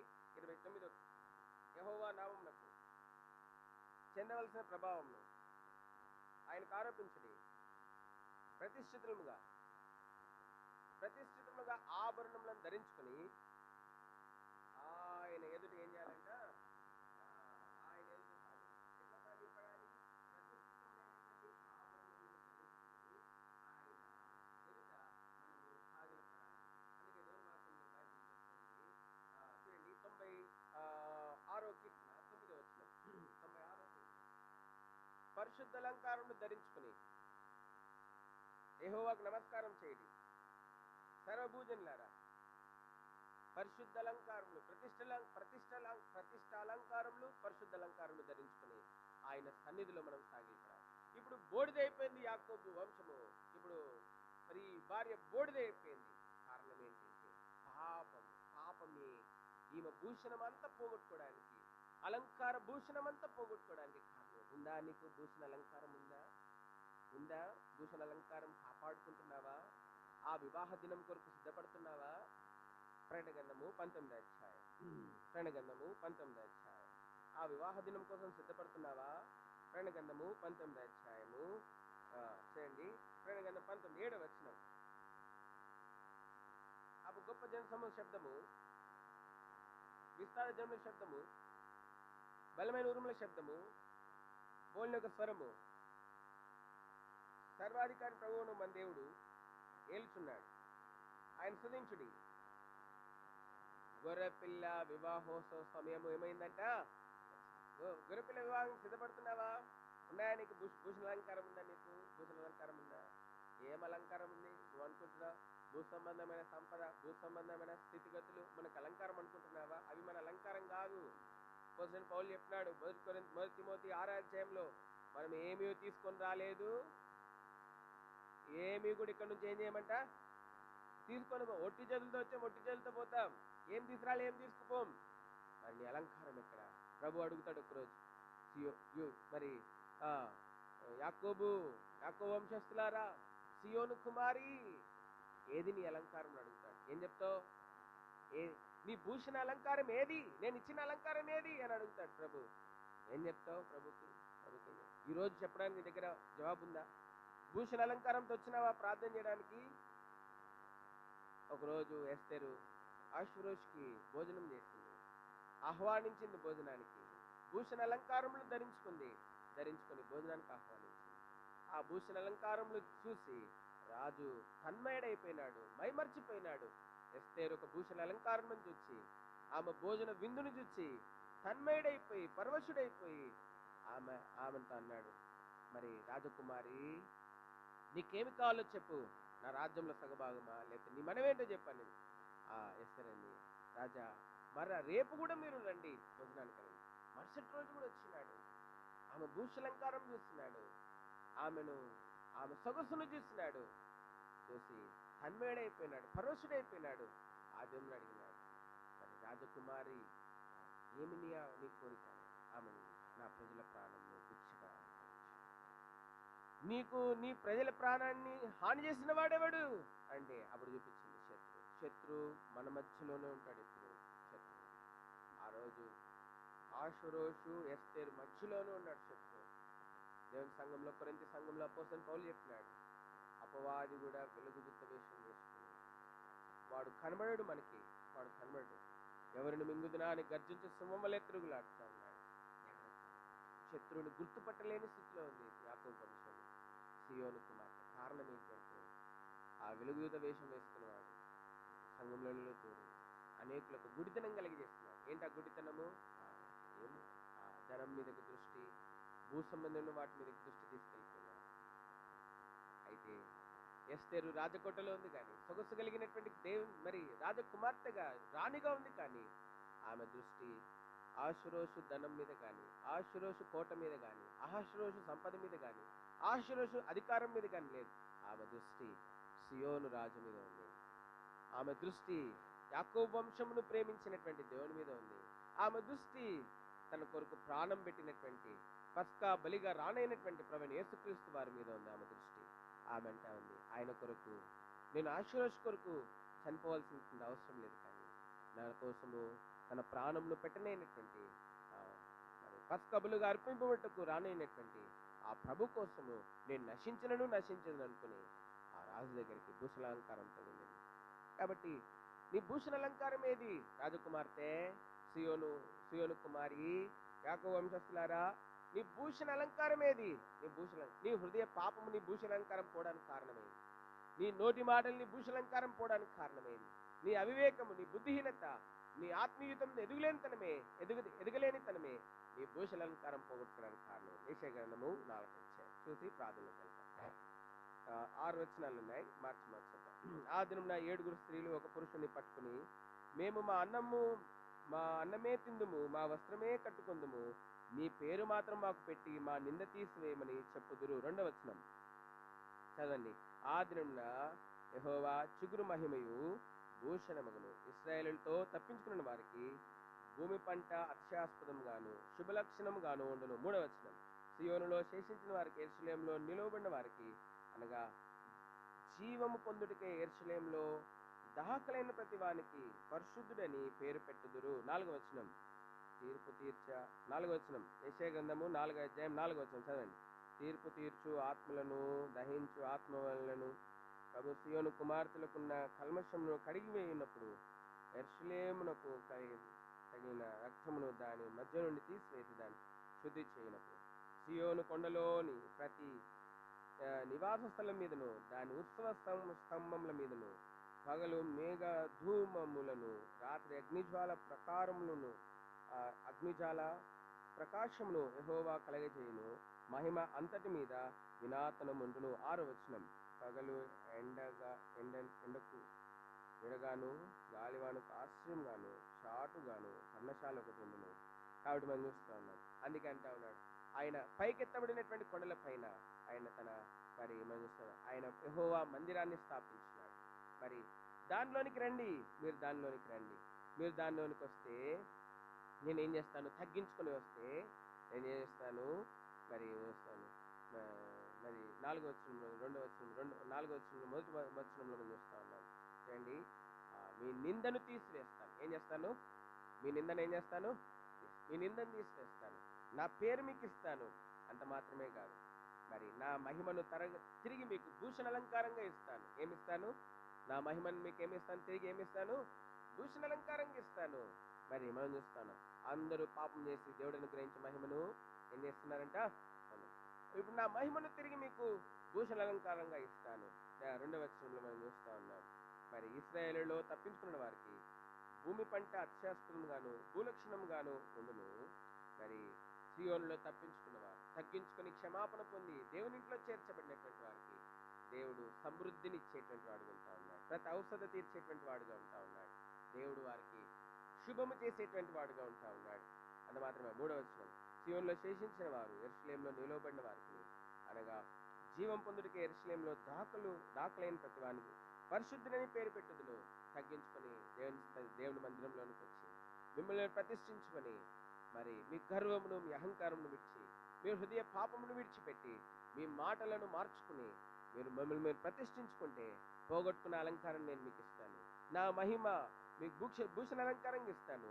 అంత మాత్రమే సమృద్ధిని ఇస్తాను. అంత మాత్రమే కాదు, మీరు ఏం చేస్తారంటే మరి పరిశుద్ధపరుస్తాను. మీరు మరి పరిశుద్ధ పర్వతం మీదకి దేవుని మందిరానికి వచ్చినటువంటి వారికి పరిశుద్ధుడని పేరు పెడతాను. 4వ వచనం తీర్పు తీర్చు ఆత్మల వలనను దహించు ఆత్మల వలన ప్రభు సియోను కుమార్తెలకున్న కల్మషంలో కడిగివేయినప్పుడు యెరూషలేములో తగిన రక్తంలో దాని మధ్య నుండి తీసివేసి దాన్ని ఏం చేస్తాడంట? శుద్ధి చేయనప్పుడు. కాబట్టి ఇప్పుడు సియోను కుమార్తెకున్న కల్మషాన్ని, అంత మాత్రమే దానికి తగిలిన రక్తాన్ని కూడా ఆయన తీసివేసి ఏం చేస్తాను? శుద్ధి చేస్తాను. మిమ్మల్ని పవిత్రపరిచి పరిశుద్ధపరచడం మాత్రమే కాదు, మీకున్న కల్మషాన్ని తీసివేసి మీకు అంటిన రక్తాన్ని కూడా తీసివేసి నేను మిమ్మల్ని శుద్ధి చేస్తాను. శుద్ధి చేయబడిన ప్రజలుగా, మరి కల్మషం లేని ప్రజలుగా నేను మిమ్మల్ని చేస్తాను. 5వ వచనం, సీయోను కొండలో ప్రతి నివాస స్థలం మీదను దాని ఉత్సవ సంఘముల మీదను పగలు మేఘ ధూమములను రాత్రి అగ్నిజ్వాల ప్రకాశమును యెహోవా కలిగించును. మహిమ అంతటి మీదను విధానములను.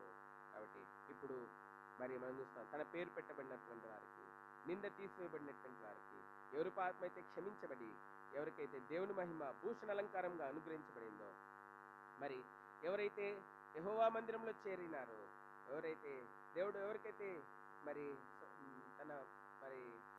తన మహిమైశ్వర్యంలో పాలనుగ్రహించినాడు, అంత మాత్రమే కాదు, దేవుని వాక్యం చెప్పబడుతోంది, ఎవరు పరిశుద్ధులుగా చేయబడి దేవుని పేరు పెట్టబడ్డారో 3వ వచనం ప్రకారం, ఎవరైతే మరి కల్మషం తీసివేయబడ్డారో, ఎవరైతే అంటిన రక్తము తీసివేయబడి శుద్ధి చేయబడ్డారో, మరి మనం చూస్తాను వారి మీదంట ఏం కనబడుతుందంటే ఇప్పుడు మహిమ అతని మీద ఏం చేస్తాడంట, వినాతనముందును.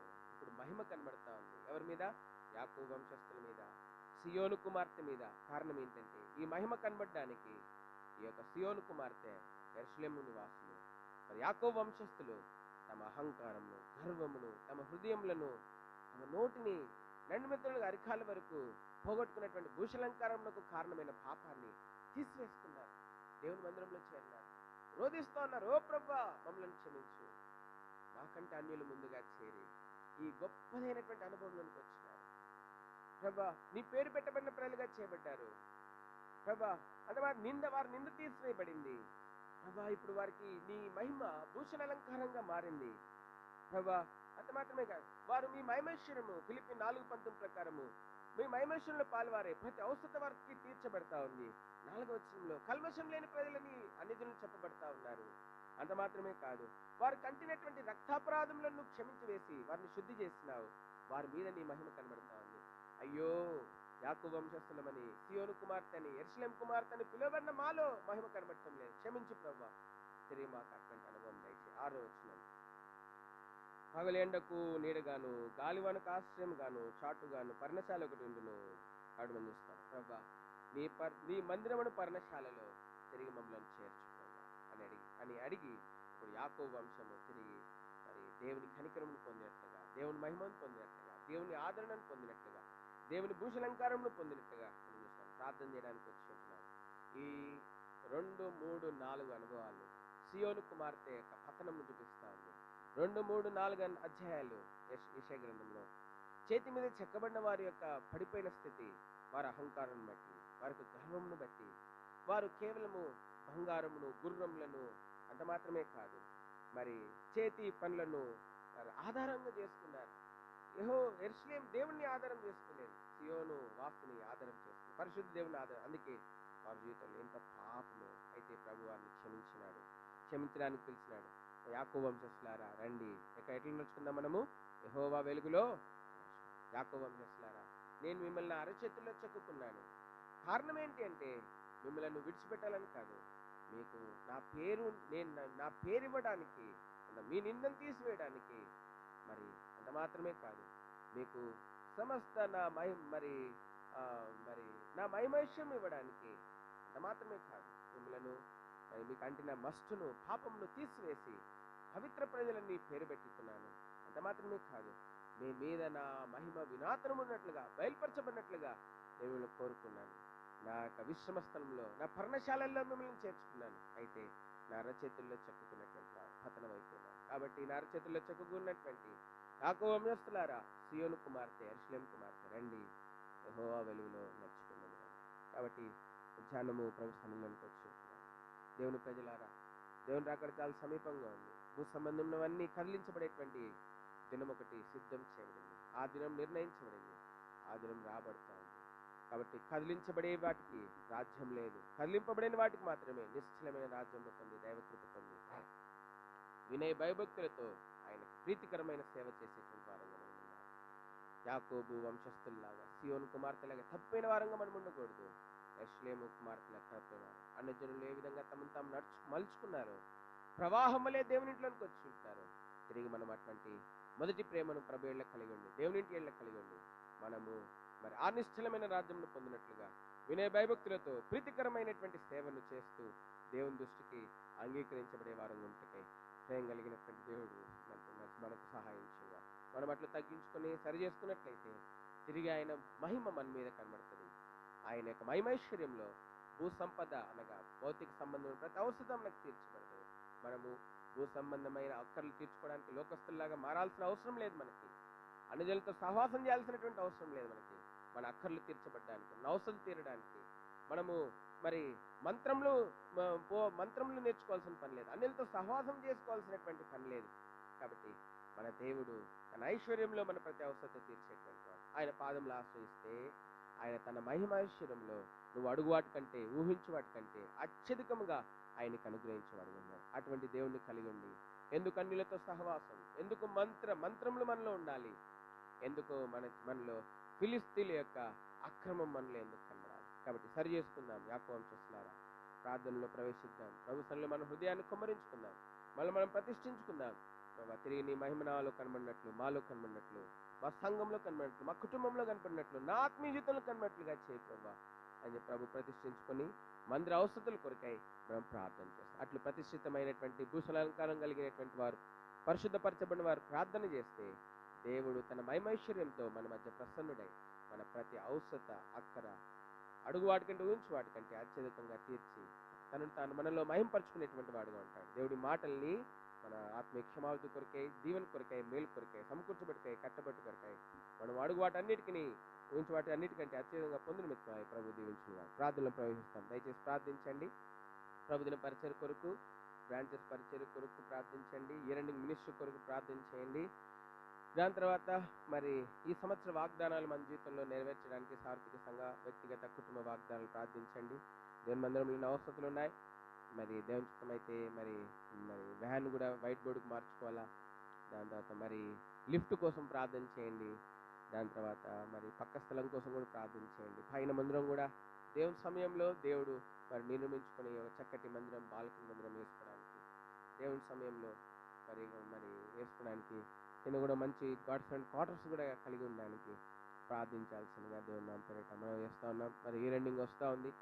మరి మన సిస్టర్స్ రిట్రీట్ కూడా మరి మనం పెట్టుకుంటా ఉన్నాం. దానికోసం కూడా ప్రార్థన చేయండి.